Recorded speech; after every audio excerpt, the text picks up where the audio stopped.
ITI medical venture channel में दोस्तों आपका स्वागत है। दोस्तों आज हम फिर से निमी का जो धमाका सीरीज चल रहा है उसका सेमेस्टर 3 का ये लास्ट पार्ट होगा सेमेस्टर 3 का। इसके बाद सेमेस्टर 4 आपका आ जाएगा। निमी के द्वारा जो भी यहाँ पे क्वेश्चन दिए गए हैं उस पर हम क्वेश्चन पे डिटेल में बात करेंगे। और चलिए अब मॉडल नंबर 5 के जो क्वेश्चन उसके उसके बारे में यहाँ पे हम लोग चर्चा करते हैं। ठीक है, तो हम देखेंगे 153 नंबर क्वेश्चन। चलिए बात करते हैं 253 नंबर का। एक आदर्श अल्टरनेटर ईएमएफ फेज की गणना करने के किस सूत्र का उपयोग किया जाता है। तो यहाँ पे ईएमएफ फेज की गणना के लिए इन्होंने कहा है किस सूत्र का प्रयोग किया जाता है। ईएमएफ के लिए कहा है तो आपका ईएमएफ ई बराबर 5 FT/2.222 या 5 FT/4.44 इस तरह दिया जाता है। तो इसका अल्टरनेटर की जो फेज की गणना जो वोल्टेज की जाती है ईएमएफ की, तो उसका होता है ट्रांसफार्मर। इसका सेम सेम होता है, क्या है आपका ई बराबर 4.445 फ्रीक्वेंसी टर्न। ठीक है, ये आपका होता है। ठीक है, इसका ऑप्शन नंबर आपका डी यहाँ पे सही होगा। याद रखिएगा, अल्टरनेटर के लिए पूछा है। 54 नंबर क्वेश्चन है which rule is the use to find the direction of induced EMF in the alternator. मतलब अल्टरनेटर में इंड्यूज ईएमएफ की दिशा ज्ञात करने के लिए कौन सा रूल हम लोग ज्ञात लगाते हैं, इसके बारे में इन्होंने पूछा है। कार की स्क्रू हुई है, दाहिने हाथ का नियम, हथेली का नियम, पान पान में रूल दिया। देखिए कंफ्यूजन हो, फ्लेमिंग के बाएं हाथ का रूम और फ्लेमिंग के दाहिने हाथ का रूम। तो इसके लिए मैंने कई बार बता रखा है कि आपके लिए सबसे आसान तरीका ये है कि अगर जनरेटर पूछ रहा है तो दाहिने हाथ से हम लोग जिंदाबाद करते हैं, यानी फ्लेमिंग के दाहिने हाथ का नियम आपका जनरेटर में कर रहा है। अगर बाएं हाथ का बात करेगा तो बाएं हाथ से हम लोग मुर्दाबाद करते हैं, यानी आपका ये हो जाएगा मोटर के लिए। तो यह है किसके लिए पूछा है, जनरेटर के लिए। तो यहाँ पर फ्लेमिंग के दाहिने हाथ का नियम हो जाएगा। ठीक है, एक 54 हो जाएगा। 255 number, what is the name of the part of alternator. Alternator के भाग का किस नाम है। देखिए ये साइलेंट पोल अल्टरनेटर है साइलेंट पोल यानी जिसका क्या है, जिसका व्यास बहुत बड़ा हो और अक्षीय लंबाई कम हो। ठीक है, तो ये आपको हम लोग कहते हैं, इसे कहते हैं साइलेंट पोल जनरेटर। तो यहाँ पे क्या हो गया, मुख्य ध्रुव, साइलेंट पोल रोटर का मुख्य ध्रुवक यहाँ पे इन्होंने बाहर निकाल के रखा हुआ। ठीक है, इसका प्रयोग इस प्रकार के अल्टरनेटर का प्रयोग हम लोग जहाँ निम्न यानी निम्न गति यानी कम गति होती है वहाँ पर हम लोग इसका प्रयोग करते हैं। ठीक है, हाई हाई गति के लिए हम लोग सिलेंड्रिकल प्रयोग करते हैं। ये हमारा क्या होगा, हमारा पहिए आकार का है, तो ये हमारा साइलेंट पोल जनरेटर। इसका नाम साइलेंट पोल है, लेकिन ये क्या बहुत ज़्यादा आवाज़ करता है, ये ना जानिए। इसका नाम ये नाम के विपरीत काम करता है। What is the formula calculate the EMF calculation an alternator. आगे जो पूछा था है उसी का इसमें पूरा यहाँ पे इन्होंने क्या रखा है, उसका पूरा यहाँ पे इन्होंने फार्मूला ही रख दिया है। और वहाँ पे बस पूछा था ईएमएफ के लिए। तो इसका देखेंगे ई बराबर 4.4 KD या KC टर्न 5M या 2.2। तो 2.2 वाला तो एकदम कतई नहीं हो सकता है, डाउट तो बनेगा किस पे, 4.44 पे। ठीक है, चलती है आगे देखते हैं। दो ऑप्शन और है यहाँ पे इन्होंने दे रखा है WE बराबर 4.4 KD KC FT 5M। तो ऑप्शन नंबर सी ही आपका क्या हो जाएगा, सही हो जाएगा। देखिए बहुत माइनर से इन्होंने यहाँ पे दे दिया, KD KC FT दे दिया है यहाँ पे नीचे नीचे ज़्यादा कुछ माइनर में बहुत। देखिए KD KC बस दे दिया है और F5M दे दिया बी में। देखिए यहाँ पे सॉरी ए नंबर यहाँ पे दिया 4.44 KD KC T5M। ठीक है, बहुत माइनर सा इन्होंने यहाँ पे अंतर दे रखा है, जो बहुत पूरे अच्छे से याद होगा वही देगा। ठीक है, KD KC FT 5M। ठीक है, 57 नंबर है हाउ अल्टरनेटर का रेटिंग किस में किया जाता है, KVM किया जाता है। ट्रांसफार्मर का रेटिंग किस में किया जाता है, KVM किया जाता है। 57 नंबर का क्या ऑप्शन हो जाएगा, ए। ट्रांसफार्मर अल्टरनेटर का दोनों का रेटिंग KVM होता है। 258 नंबर क्वेश्चन है which formula is use to calculate the percentage voltage regulation the alternator के प्रतिशत वोल्टेज के विनियम की गणना करने के लिए किस सूत्र का प्रयोग किया जाता है। देखिए इसी में एक होता है ट्रांसमिशन रेशियो होता है, एक अल्टरनेटर का होता है, दो होता है। कहीं कहीं full load minus no load बटे फुल लोड होता है, कहीं no load minus full load बटा माइनस लोड से। ये दोनों का दोनों आपका क्या होता है, सही होता है। एक बार नीचे नो लोड होता है, एक बार नीचे फुल लोड होता है। ये दोनों ये फार्मूला क्या होता है, सही है, लेकिन एज ए कंडीशन के हिसाब से सही होगा। ठीक है, तो यहाँ पे हमारा क्या है, no load minus full load बटा फुल लोड गुटे 100 होगा, क्योंकि जब नो लोड पे हमारा कितना है देखेंगे, फिर उसका फुल लोड देखेंगे और फुल लोड गुणे 100 करके हम लोग वोल्टेज रेगुलेशन इसका निकालेंगे, इसका वोल्टेज रेगुलेशन कितना है, क्योंकि ये एक अल्टरनेटर, ठीक है। ट्रांसमिशन रेशियो भी हम लोग देखते हैं ट्रांसफार्मर का इसी तरह। तो इसके वाला बेसिकली हमारा यही सही होता है, नो लोड नहीं, ये वाला full load, no load minus full load बटे फुल लोड वाला, फुल लोड नीचे। What is the supply, what is the supply frequency can an alternator having 6 pole run from 1000 ampere RPM, मतलब 6 ध्रुवों का एक अल्टरनेटर है, तो इसकी आपूर्ति 50 हर्ट्ज है। तो सॉरी, इसमें हर्ट आवृत्ति पूछा है, तो आवृत्ति निकालने का बहुत आसान। तो इसको तो अगर हम देखें तो 6 पोल है, तो इसका 50 हर्ट्ज आएगा। लेकिन आइए इसको हम कैलकुलेट करके देखते हैं, ठीक है। कैलकुलेट करेंगे तो F बराबर होता है PN बटे 120 होता है, ठीक है। इसी पे फार्मूला, P आप कितना दिया, 6 ध्रुव दिया है, आरपीएम 1000 दिया है, चलिए इसी पर हम लोग करते हैं। पोलों की संख्या पे 6 दिया है, आरपीएम 1000 दिया है, बटे 120 होता है, इसे याद रखिएगा। 1 शून्य से 1 डिवाइड हो गया, 6 से काटेंगे 12 को कितना बार में जाएगा, 2 बार में जाएगा, और 2 से 100 को काटेंगे कितना आएगा, 50। इसका आंसर हो जाएगा फटा 50 हर्ट्ज, ठीक है। आशा करता हूँ आपको समझ में आ गया होगा, ठीक है। तो इसका हो जाएगा 50 हर्ट्ज, सी हो जाएगा। ऐसे आप तो इसे देख के ही आप हल मार सकते हैं। अगर आपको रेगुलर प्रैक्टिस कर रहे हैं तो आप उसी तरह याद हो जाता है कि इसका कितना यहाँ पे स्पीड होगा। जैसे 6 पोल है तो आपका यहाँ पर हो जाएगा 1000, 2 पोल है तो आपका हो जाएगा 3000, 4 पोल है तो 1500। इसी तरह आप याद कर सकते हैं, ठीक है। 260 है, calculate the speed and the alternator having 2 pole and frequency 50 hertz. तो देखिए इसमें कैलकुलेट करने की जरूरत ही नहीं है, आप डायरेक्ट देखेंगे 2 पोल 50 हर्ट्ज, सीधे आप 3000 मार दीजिए, बस ये आपका करेक्ट आंसर हो जाएगा, ऑप्शन नंबर सी, ठीक है। 260 का 30 होगा। अगर निकालना चाहेंगे तो यही आपका फार्मूला है, F बराबर PN 120, यही होता है। तीनों क्या पूछा, अल्टरनेटर की गति पूछा। जब इसके बराबर निकालेंगे तो F 120 बटे P हो जाएगा, ठीक है। या डायरेक्ट का डायरेक्ट रखिए, यहाँ पे 50 हट 50 रख दीजिए, बराबर जो रखा वैल्यू वहीं रख दीजिए। फिर P आपका क्या है, यहाँ पे पोलों की संख्या आपका कितना दे दिया, 2 दे दिया है। N काउंट करना है और बटे कितना हो जाएगा 120। 6 से इसको डिवाइड करने कितने बार में जाएगा, 20 बार में जाएगा। अब 20 का गुणा 5 में करिए, 5 दूना 10, कहाँ गया, ठीक है। वो शायद गलत वैल्यू उसमें ले लिया गया था। तो 2 पोल दिया हुआ है तो 2 पोल पे हम निकालेंगे। F का मान 50 हो जाएगा, बराबर 2 पोल है, 2 पोल हो जाएगा, गुणे आपका यहाँ पे कितना N यहाँ पे हम रख देंगे, बटे 120 हो जाएगा। 120 दिया, उस बार वैल्यू गलत ले लिया गया था, शायद 6 ले लिया गया था। तो 2 से इसको डिवाइड करेंगे, 12 को कितनी बार में जाएगा, 60 बार में जाएगा। अब N बराबर निकालेंगे, 60 × 50 हो जाएगा, तो 6 पचे 30, 30 वह हो गया, 2 शून्य यानी आपका 3000 हो जाएगा।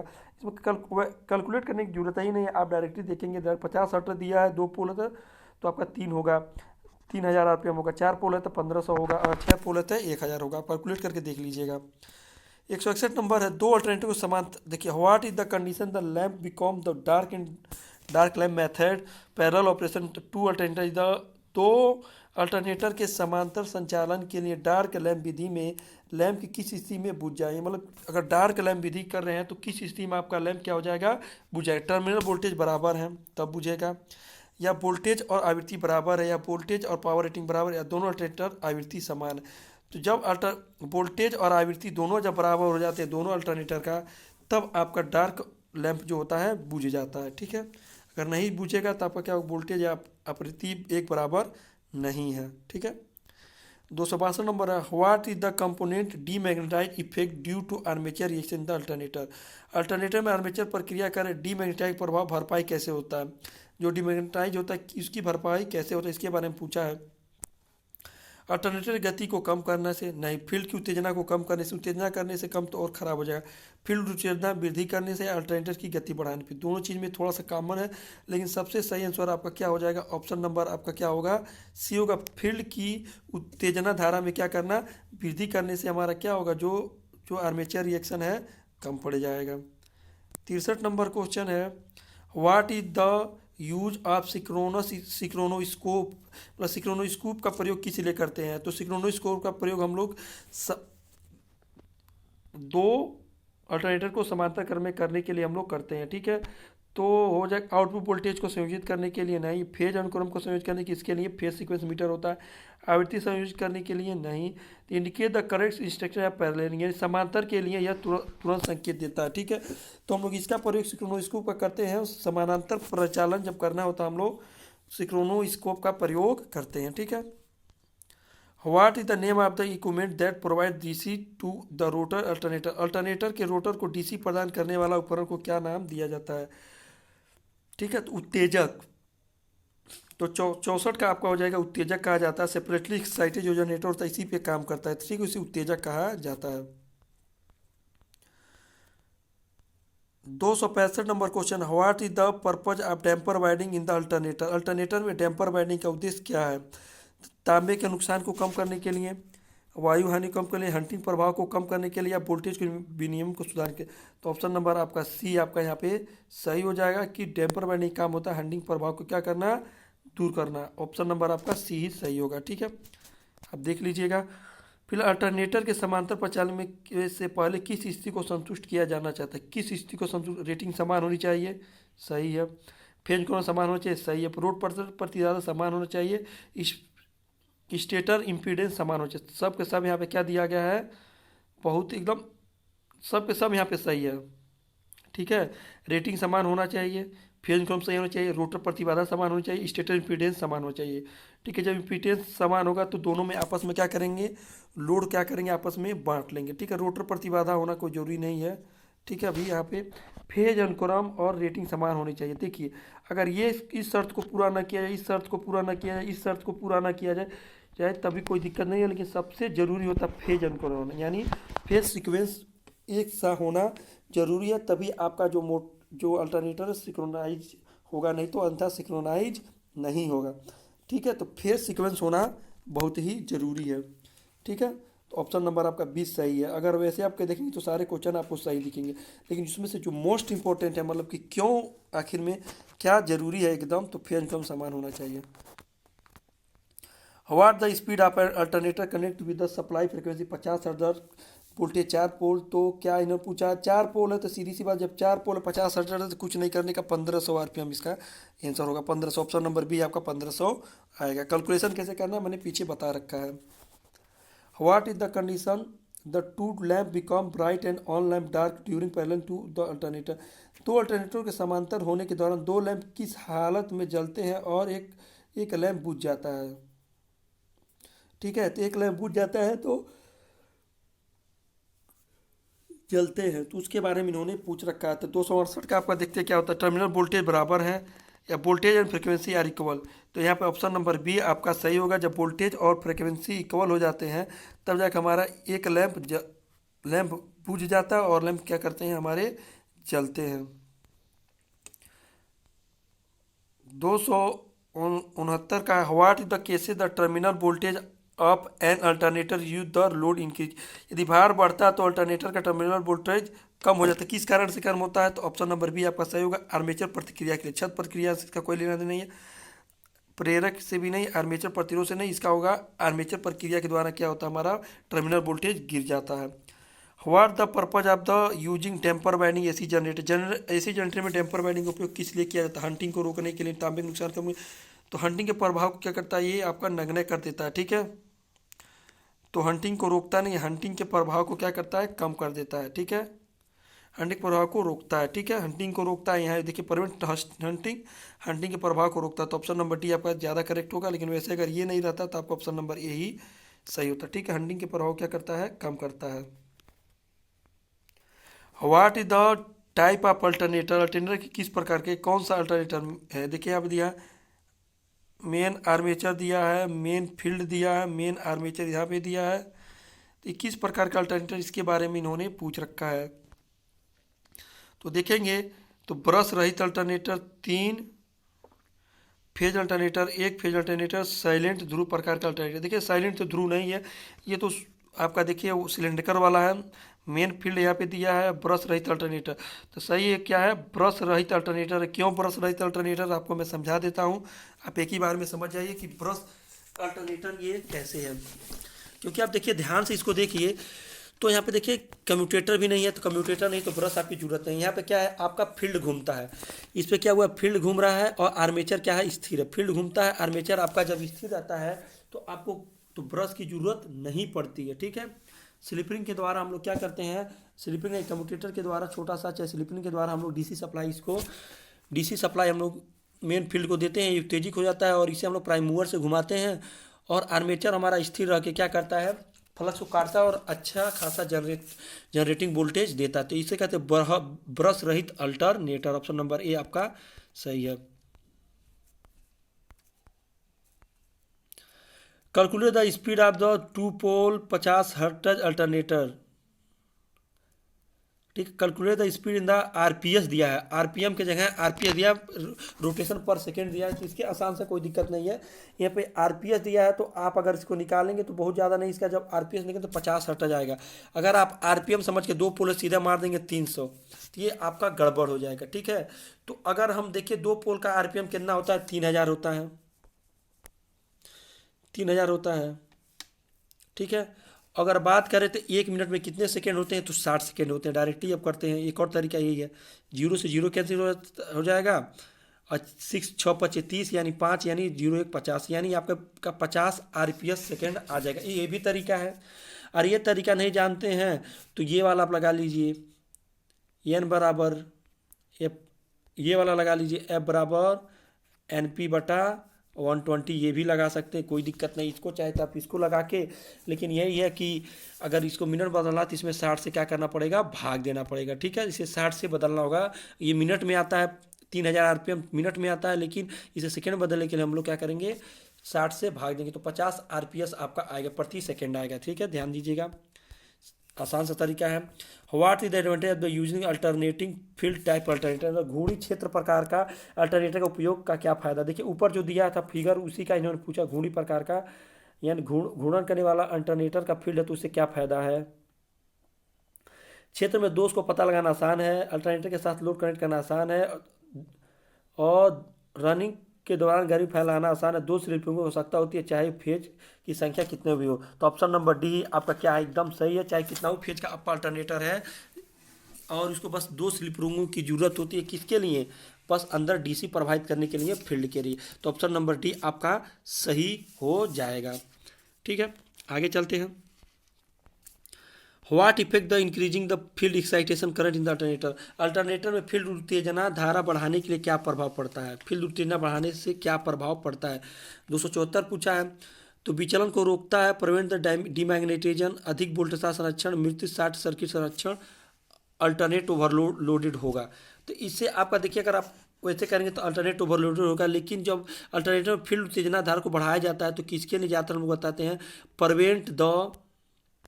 प्रिवेंट आपका हो जाएगा प्रिवेंट द डीमैग्नेटाइजेशन, विचलन को रोकना, प्रिवेंट द डीमैग्नेटाइजेशन यानी विचलन को रोकने के लिए हम लोग इसका प्रयोग करते हैं। ठीक है,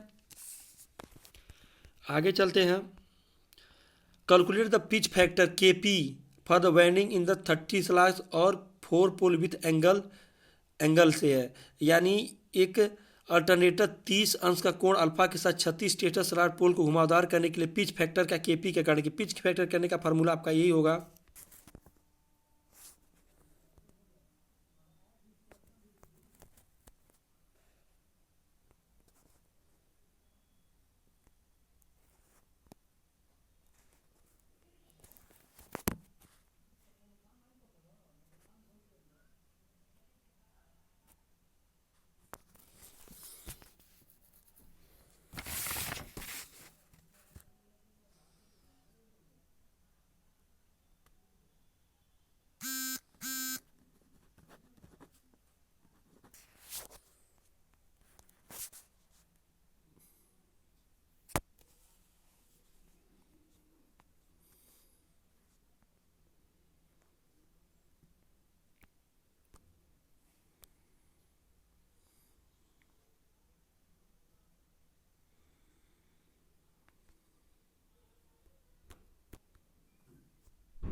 स्पान का मतलब होता है कि दोनों एक्टिव भाग किस किस नोड में डाले गए हैं। वाइल स्पान 1 से 8 होने का मतलब है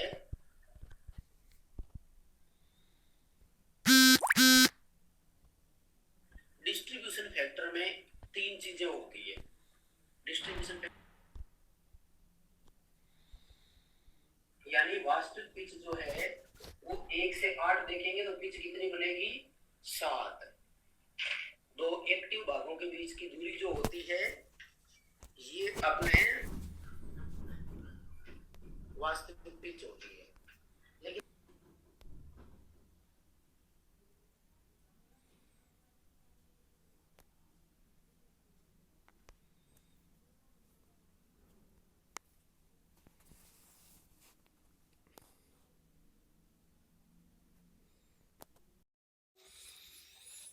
इसका आसान सा आपका पार्ट हो जाएगा यहाँ पे। ये के पी बराबर होता है फाई, ये फाई है ठीक है, ये आपका फाई है ठीक है, ये फाई जो दिया हुआ ठीक है, फाई सॉरी ये कास फाई बटे 2, ये फाई बना हुआ ठीक है, ये फाई है ठीक है, इसे ध्यान रखिएगा फाई है ठीक है। तो के पी बराबर होता है कास फाई बाई 2। तो इसको गणना करेंगे देखिए, तो इसका सबसे आसान है, देखिए कभी भी जो आता है पिच फैक्टर के मान 1 से ज़्यादा नहीं हो सकता है, 1 से ज़्यादा नहीं होगा ठीक है। तो रखते हैं, तो काश 30 का 30 दिया था, फिर 2 दिया था, काश 30 का दिया था, अब फाइव आपका 30 हो जाएगा, और काश यहाँ पर हम लिखेंगे काश 30, फाइव का मान यहाँ पे 30 दिया था, 30 2 से 30 डिवाइड करेंगे तो 15 आ जाएगा, तो 15 यानी काश 15 का मान निकालेंगे तो हमारा आंसर क्या हो जाएगा, यहाँ पे मिल जाएगा। तो काश 15 का अगर मान निकालेंगे आप देखेंगे तो वैसे होता है कितना, 3√+1/2√2, ठीक इतना होता है। अगर कैलकुलेशन करेंगे तो आपका ऑप्शन नंबर आपका बी हो जाएगा 9.615 ठीक है, 9.65 ठीक है, 9.965 हो जाएगा, 9.965 हो जाएगा ठीक है। पिच फैक्टर याद रखिएगा, फार्मूला यही होता है, के पी बराबर होता है कास फाइव बाई 2 ठीक है, जो फाइव का मान होगा उसे 2 से डिवाइड करेंगे और कास उतना का मान निकालेंगे तो हमारा पिच फैक्टर निकल के चला आएगा ठीक है। आगे चलते हैं 75 के बाद देखते हैं 76 number, what is the case of hunting effect in the alternator. Alternator में हंटिंग प्रभाव को क्या है, अधिभार के कारण, बिना लोड के चल रहा है, या गति के उतराव चढ़ाव के साथ। ऑप्शन नंबर आपका सी हो जाएगा, गति के उतराव चढ़ाव के कारण क्या होता है, हंटिंग दोष आपका होता है। तो ऑप्शन नंबर सी नहीं, और डी दिया लोड में निरंतर उतराव चढ़ाव करता, ऑप्शन नंबर तब डी हो जाएगा ठीक है। लोड में या गति में आता है, लोड में आपका यहाँ पे हो जाएगा। अल्टरनेटर लेकिन कहा है तो 276 का हो जाएगा, तो मोटर के लिए हो जाता है, तो आपका यहाँ पे लोड में निरंतर उतराव चढ़ाव ऑप्शन नंबर डी हो जाएगा ठीक है। तो ऑप्शन नंबर डी आपका हो जाएगा, लोड में निरंतर उतराव चढ़ाव क्या कहते हैं, हंटिंग दोष कहते हैं, गति में नहीं ठीक है। तो ऑप्शन नंबर डी आपका सही हो जाएगा। Calculate the voltage regulation in the percentage in the load in the remove from the alternator, यानी 480 वोल्ट और 660 वोल्ट लिखा है, यानी यदि एक अल्टरनेटर में लोड हटा दिया जाता है तो वोल्टेज कितना हो जाता है, 480 हो जाता है। वोल्टेज 480 से 620 बढ़ जाता है, तो वोल्टेज नियम का गणना कीजिए ठीक है। तो यहाँ पे फुल लोड यहाँ पे दिया 660 दे रखा है ठीक है, फुल लोड आपको कितना दे रखा है, 660 दे रखा है, तो इसको नो लोड फुल लोड यहाँ पे दे रखा है 480 दे रखा है, नो लोड यहाँ पे कितना दे दिया है 600 दे दिया है, और माइनस 480 कर देंगे, तो माइनस 480 कर देंगे तो आपका यहाँ पे आ जाएगा, यहाँ पे 80/480 हो जाएगा ठीक है, 80/480 यहाँ पे आपका हो जाएगा। तो अगर आप जब इसे कैलकुलेशन करेंगे, जब इसका आप कैलकुलेशन करेंगे तो आपको मिलेगा क्या, 277 का सी नंबर आपका मिलेगा, यानी 0.375। मैंने आपको तरीका बता दिया, आप कैलकुलेट करके देख लीजिएगा, 0.375 आपका वोल्टेज रेगुलेशन यानी यहाँ पे आएगा ठीक है, आप कैलकुलेशन कर लीजिएगा। 278 नंबर है, इस कन्वर्टर का क्या नाम है? देखिए जो भारत स्किल का जो ऐप था, भारत स्किल के ऐप में भी इसको पूछा था कि ये कन्वर्टर कौन सा है। ठीक है, ये सिलिकॉन नियंत्रण डिस्टिकार है, यानी सिलिकॉन नियंत्रित का है आपका, डिस्टिकारिक है, यानी सिलिकॉन कंट्रोलर रेक्टिफायर है आपका। देखिए ठीक है, यहाँ पर रोटरी वोटरी कुछ नहीं लगा है, यहाँ पे 3 फेज यहाँ पे लगा हुआ है। 3 फेज के द्वारा हम लोग 6 डायोडों के माध्यम से हम लोग क्या करते हैं, यहाँ पे एसी टू डीसी प्राप्त कर रहे हैं। देखिए 6 डायोड लगे, 1 2 3 4 5 6 डायोड लगे। यहाँ पे आपका फिल्टर सर्किट लगा, यहाँ से आपका आउटपुट हो जाएगा। ठीक है, ऑप्शन नंबर 78 का ये हो जाएगा।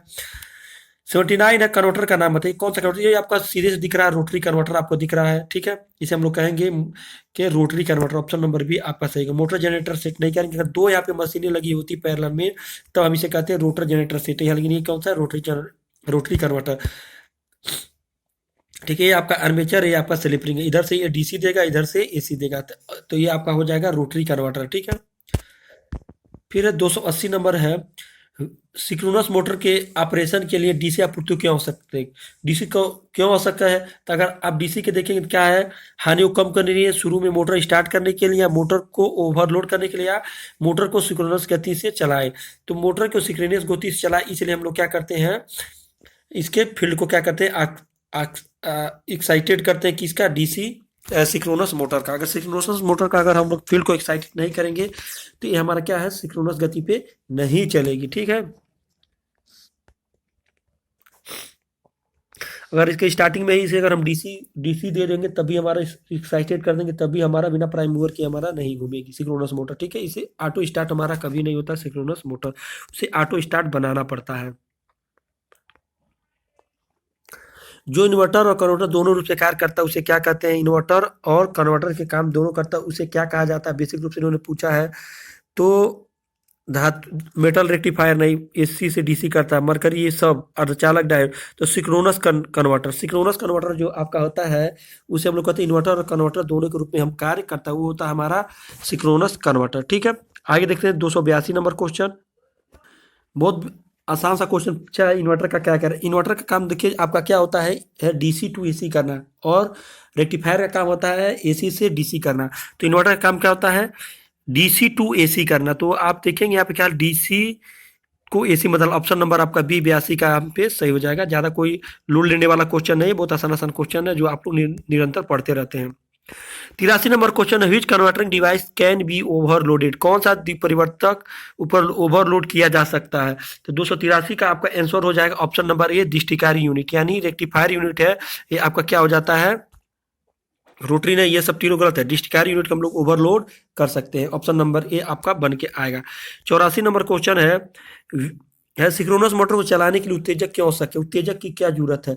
तो वही आपको फिर से क्वेश्चन रिपीट कर रखा है जो पीछे आपने इसने पूछा था, मोटर में अधिक भार ले जाने के लिए नहीं, पावर फैक्टर सुधारने के लिए। ठीक है, ये तो हो सकता है, लेकिन आई कंडीशन दिखने के बाद मोटर में होने वाले नुकसान को कम करने के लिए नहीं, ये नहीं होता है। ऑप्शन नंबर डी है, मोटर को सिंक्रोनस गति पे चलाए। तो ऑप्शन नंबर आपका डी ही बन के आएगा, मोटर को क्या करे, सिंक्रोनस गति पे चलाए। ठीक है, जब हम इसके उत्तेजक को अगर ओवर एक्साइटेड कर देते तभी हमारे पावर फैक्टर को सुधारते हैं, नॉर्मल कंडीशन में नहीं सुधारती है। ठीक है, 285 नंबर, एप्लीकेशन को केवल डीसी की आवश्यकता होती है, किस एप्लीकेशन की बस डीसी का आवश्यकता होती है? तो ऑप्शन नंबर ए ही आपने क्या दिया है, यहाँ पे सही दिया है। विद्युत लेपन इलेक्ट्रोप्लेटिंग के लिए सिर्फ हमारा डीसी जरूरत होता है, एसी की जरूरत नहीं होती है, याद रखिएगा। 86 नंबर है, दृष्टिकारी डायोड में एलईडी का कन्वर्टर के रूप में क्यों टाला जाता है? एलईडी जो उसका कन्वर्टर के रूप में हम लोग प्रयोग क्यों नहीं करता, ये पूछना एक्चुअली ये चाहता है। अधिक डोपेड डिवाइस है, या वेरी लो पावर डिवाइस है, प्रकाश उत्सर्जन के लिए बनाया गया है, या तापमान के प्रति संवेदनशील? ऑप्शन नंबर आपका डी बी सही होगा कि बहुत कम युक्ति शक्ति, यानी लो पावर डिवाइस है। क्या बहुत ही लो पावर डिवाइस है, इसलिए हम लोग इसका प्रयोग नहीं करते हैं। ठीक है, which the main application of synchronous motor? Synchronous motor का मुख्य अनुप्रयोग क्या है? तो मुख्य इसका हम लोग किस लिए करते हैं? पावर फैक्टर को करेक्शन करने के लिए करते हैं। अगर 100 HP से अधिक पावर की हमारा सिंक्रोनस मोटर है तो हमारे लिए ये कारगर है, अच्छा है, उसका मतलब एफिशिएंसी अच्छी होती है, उसके कम रेटिंग के लिए नहीं। लेकिन ज़्यादातर हम लोग सिंक्रोनस मोटर का मुख्य कार्य पावर फैक्टर को करेक्शन यानी सुधार करने के लिए हम लोग करते हैं। मोटर जनरेटर सेट का क्या लाभ है? 288 नंबर, मोटर जनरेटर का सेट का क्या लाभ है? शोरहीन, शोर तो बहुत ज़्यादा करता है, उच्च दक्षता नहीं, मीटर रेक्टिफायर से कम करता, कम रखरखाव की आवश्यकता, ये कुछ चलता है। लेकिन डी देखते हैं, किसी आउटपुट वोल्टेज को आसानी से नियंत्रित किया जा सकता है। तो ऑप्शन नंबर डी आपका सही है, सी भी आपका गलत है। यानी डीसी आउटपुट वोल्टेज को आसानी से हम लोग क्या करते हैं, मोटर जनरेटर सेट के द्वारा हम लोग क्या कर सकते हैं, कंट्रोल कर सकते हैं। क्योंकि जैसे हम डीसी की, जैसे हम प्राइम मूवर को थोड़ा सा धीरा करेंगे तो हमारी डीसी क्या करेगी, कम प्रदान होगा। तो इसे हम आसानी से कंट्रोल कर सकते हैं। What is the function of the part mark x, rotary converter के भाग एक्स का क्या क्या है। देखिए जो जो आपका मार्च में जो एग्जाम हुआ है 5 मार्च को, ये क्वेश्चन सेम टू सेम आपका पूछ दिया था निमी असाइनमेंट में। ठीक है, मैंने पूरा क्वेश्चन नहीं देखा, लेकिन ये वाला क्वेश्चन में मुझे याद हो गया। ठीक है, तो ये एक्स जो बना हुआ है किसको दर्शाता है, ये हमारा क्या है, कम्यूटेटर, जो डीसी को एसी को डीसी, डीसी को एसी में करता है। ठीक है, बाय कंडीशन। आप कहेंगे कब आपका एसी बनाता है कम्यूटेटर, कब डीसी बनाता है, जब हमको डीसी लेना होता है तो हमको एसी से डीसी देता है। जब हम इसे डीसी मशीन बना के चलाते हैं तो ये डीसी से एसी में परिवर्तित कर देता है। दोनों काम इसका होता है कम्यूटेटर का। ठीक है, तो जब ये मोटर बन के चलता है तो एसी को किस में बदलता है, एसी को हमारा किस में बदलता है, डीसी में बदलता है। ऑप्शन नंबर ए आपका सही बन के यहाँ पे आएगा। दूसरा नंबर है, शुरू में एक सिंक्रोनस मोटर में डैम्पर बाइंडिंग का उद्देश्य क्या है। स्टार्टिंग के लिए सीधी सी बात है, स्टार्टिंग के लिए हम लोग क्या करते हैं, सिंक्रोनस मोटर में डैम्पर बाइंडिंग का प्रयोग करते हैं। तो 290 नंबर का आपका क्वेश्चन अगर देखते हैं क्या लिखा है, रोटेशन शुरू करने के लिए उच्च वोल्टेज का उत्पादन करने के लिए नहीं, उच्च वोल्टेज से नहीं, लेकिन शुरू करता है लेकिन उत्पादन नहीं करता है।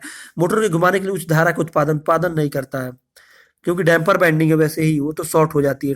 टॉर्क पैदा और सिंक्रोनस गति के पास चलता है नहीं। अतः ने एक नियत गति बनाए रखने के लिए उच्च विद्युत चुंबकीय क्षेत्र का निर्माण करने के लिए। ऑप्शन नंबर डी आपका सही होगा, नियत गति बनाए रखने के लिए, उच्च चुंबकीय क्षेत्र का निर्माण करने के लिए। ठीक है, जैसे ही आपके सिंक्रोनस मोटर पे अचानक लोड पड़ता है तो यहाँ पर डैम्पर बाइंडिंग आपका इंडक्शन मोटर की तरह आपका वर्क करने लगती है और ये किक करती है किसको, सिंक्रोनस मोटर को या जनरेटर को। ठीक है, आगे 291 number question, synchronous motor synchronous गति से क्यों नहीं चलती है।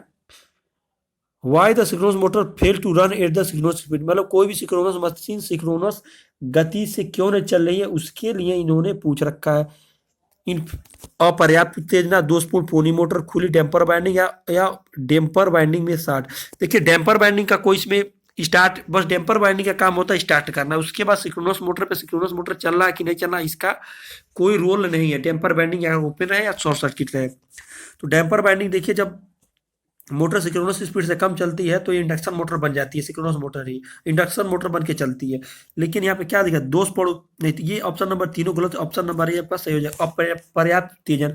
जब आपकी सिंक्रोनस मोटर जब उत्तेजन नहीं पाती, उत्तेजना नहीं पाती है तो सिंक्रोनस गति से नहीं चल पाती है। ठीक है, मेन कारण यही होता है। अगर इसकी उत्तेजना अत्यधिक हो जाता है तो हम लोग कहते हैं ओवर एक्साइटेड सिंक्रोनस मोटर, अगर नीचे हो जाता है तो अंडर एक्साइटेड सिंक्रोनस मोटर। ठीक है, 3 कंडीशन होता है। 91 बाद होता है, सिंक्रोनस कंडेंसर के रूप में कैसे उपयोग किया जाता है। सिंक्रोनस कंडेंसर मोटर लोटर में बदलाव, और देखेंगे तो 92 नंबर आपका बढ़ के यहाँ पे आ रहा है, रोटर की उत्तेजना में बदलाव, very stator voltage in the motor voltage, motor में स्टेटर वोल्टेज में बदलाव। ठीक है, मोटर में स्टेटर वोल्टेज के बदलाव को हम लोग क्या करते हैं, ये सिंक्रोनस के लिए हम लोग प्रयोग करते हैं। ठीक है, सिंक्रोनस कंडेंसर का प्रयोग किया जाता है मोटर में स्टेटर वोल्टेज के बदलाव को रोकने के लिए। ठीक है, 293 नंबर है, सिंक्रोनस मोटर में डैम्पर बाइंडिंग का क्या कार्य है। पावर फैक्टर को बनाए रखना गलत, फील्ड की उत्तेजना बनाए रखना नहीं, नियत गति बनाए रखना या सिंक्रोनस मोटर को शुरू करने। तो स्टार्टिंग में देखिए, स्टार्टिंग काम तो इसका होता है शुरू ही करना। ठीक है, शुरू ही करना होता है। सिंक्रोनस गति को क्या करना, क्या करना, सिंक्रोनस मोटर क्या करना, शुरू करना। ठीक है, हाँ, नियत गति बनाने भी ये क्या करता है, थोड़ा सा हेल्पफुल करता है। जैसे सिंक्रोनस मोटर उसकी स्पीड कम होती है तो ये क्या करता है, उसे किक करता है।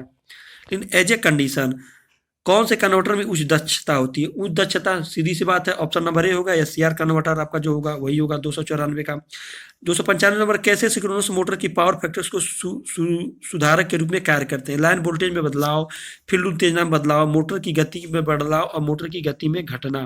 तो 295 नंबर का आपका बन जाएगा ऑप्शन नंबर बी, फील्ड उत्तेजना में बदलाव। जैसे ही फील्ड आपको क्या करेंगे, उत्तेजना बढ़ाएंगे तो आपका मोटर क्या होगा, सिंक्रोनस मोटर ओवर एक्साइटेड हो जाएगा और पावर फैक्टर का क्या करेगा, सुधार करेगा। ठीक है, आज के लिए इतना ही। यहाँ पे सेमेस्टर 3 खत्म होता है। सेमेस्टर 4 के लिए अभी हम लोग सोचेंगे कि उसको भी जल्दी हम प्रोवाइड करने की कोशिश करेंगे। ठीक है,